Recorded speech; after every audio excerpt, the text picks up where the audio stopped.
Hello मेरे प्रिय विद्यार्थियों, आप सभी को अपना चैनल यूके सर जी के पर स्वागत है। आज का टॉपिक है हाई स्कूल का छमाही पेपर और इसी तरह से बोर्ड पेपर आते हैं। आप लोग इस पेपर को देख लेते हैं तो पेपर में 100% रिजल्ट बना सकते हैं। तो देखिए, पहला बहुविकल्पी दिया रहेगा, उसका 4 ऑप्शन है, उसमें से एक सही रहेगा। इसी तरह से 20 बहुविकल्पी आपके आएंगे और उसके बाद से ट्रिक मारा गया है। आप लोग इसको एक बार देख कर जाएंगे क्योंकि उसी में से क्वेश्चन आएंगे। उसके बाद से आपका अपमान शब्द में कौन सा उपसर्ग लगा है, तो अप लगा है। उसके बाद चर और अचर में कौन समास है, तो द्वंद्व समास है।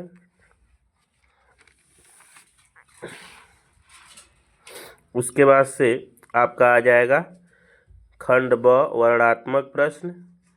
इसमें निम्नलिखित गद्यांश पर आधारित 3 प्रश्नों का उत्तर दीजिए। जिंदगी को मौत के पंजों से मुक्त कर उसे अमर बनाने के लिए आदमी ने पहाड़ काटा। तो ये देखेंगे, आप लोग पढ़े होंगे। तो ये है चैप्टर नंबर अजंता है और इसके जो लेखक है भगवत शरण उपाध्याय जी हैं। इसमें लिख देंगे संदर्भ प्रस्तुत गद्यांश हमारी पाठ्य पुस्तक हिंदी के गद्य खंड से संकलित अजंता नामक पाठ से लिया गया है। इसके लेखक डॉक्टर भगवत शरण उपाध्याय जी हैं। उसके बाद रेखांकित अंशों की व्याख्या कर लेंगे। उसके बाद से आप लोग इसमें मनुष्य ने क्वेश्चन का आंसर देंगे। मनुष्य ने अपनी धरोहर को किस प्रकार सजो कर रखा, तो इसमें आंसर दिया गया है। अथवा करके दिया था इसमें, तो उसको भी इसमें लिख दिया गया है। हम लोग कच्ची मिट्टी के मूर्ति के समान है, तो देखिए मित्रता चैप्टर का है, तो यहाँ भी संदर्भ लिख सकते हैं। अथवा दोनों में से एक करना है तो यहाँ भी लिख देंगे। उसके बाद से आपका जो रेखांकित अंश की व्याख्या है तो इसको करना है आपको। उसके बाद से क्वेश्चन नंबर 2 पर आ जाएंगे। दिए गए पद्यांश पर आधारित 30 प्रश्न देंगे। जैसे गद्यांश पे था उसी तरह से पद्यांश पे 3 प्रश्न रहेंगे, उसके उत्तर दिए गए हैं, उसको आपको पढ़ लेना है और प्रस्तुत पद्यांश का संदर्भ लिखना है। तो संदर्भ उसी तरह से लिख देना है। प्रस्तुत काव्य पंक्तियाँ तुलसीदास द्वारा रचित वनपथ शीर्षक से ली गई है, तो इसको आप देख देंगे क्योंकि इसको बताएंगे तो लंबा वीडियो हो जाएगा, इसलिए आप लोगों को इसको देख कर जाना है। उसके बाद से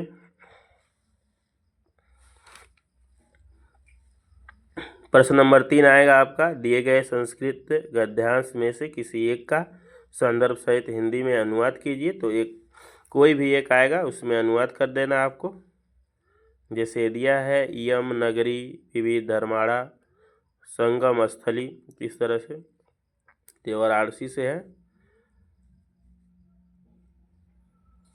उसके बाद से आपका चौथा है दिए गए संस्कृत पद्यांशों में से किसी एक का संदर्भ सहित हिंदी में अनुवाद कीजिए। तो इसमें भी आपको देख लेना है।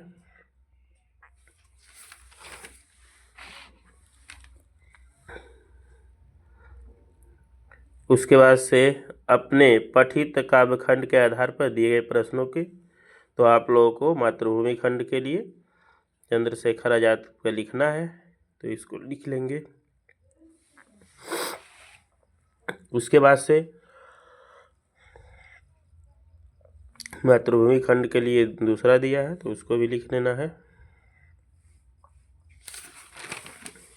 इसको एक बार आप लोग को पढ़ लेना है, उसके बाद रिवीजन के लिए डाला गया है।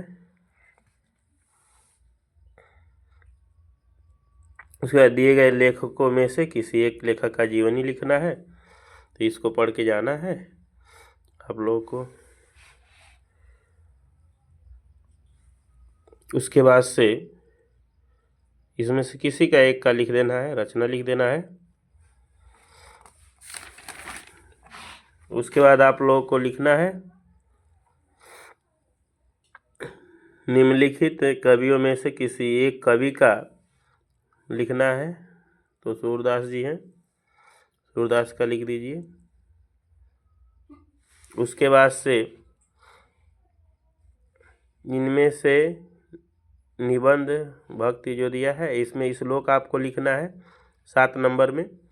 इसमें से कोई भी 2 लाइन का लिख देंगे, कोई भी याद कर लेंगे, कोई ज़रूरी नहीं है। सर्वे भवन्तु सुखिनः सर्वे सन्तु निरामया, यही पहला भी अच्छा है, इसको कर लेंगे। उसके बाद से आपका प्रश्न उत्तर देना है 2 ठो, तो 2 ठो प्रश्न उत्तर दे देंगे। उसके बाद निम्नलिखित से किसी विषय पर निबंध लिखना है, तो निबंध लिख देंगे। उसके बाद से इसमें कई इंटरनेट पर निबंध है, तो इसको लिख देना है। उसके बाद से पत्र लिखना है, आकस्मिक अवकाश अपने प्रधानाचार्य पर, तो इसी के माध्यम से कोई भी पत्र आता है तो आप लोग उसी तरह से लिख देंगे। उसके बाद से शहर की सफाई हेतु अपने शहर के मुख्य नगर अधिकारी को पत्र लिखना है, तो उसको लिख देंगे। इस तरह से इतने क्वेश्चन आपका रहेंगे, और हम इसमें आप लोगों को बताने की ये कोशिश की है कि पेपर इसी तरह से रहेगा, सेम ऐसे ही इस तरह से आया हुआ। धन्यवाद।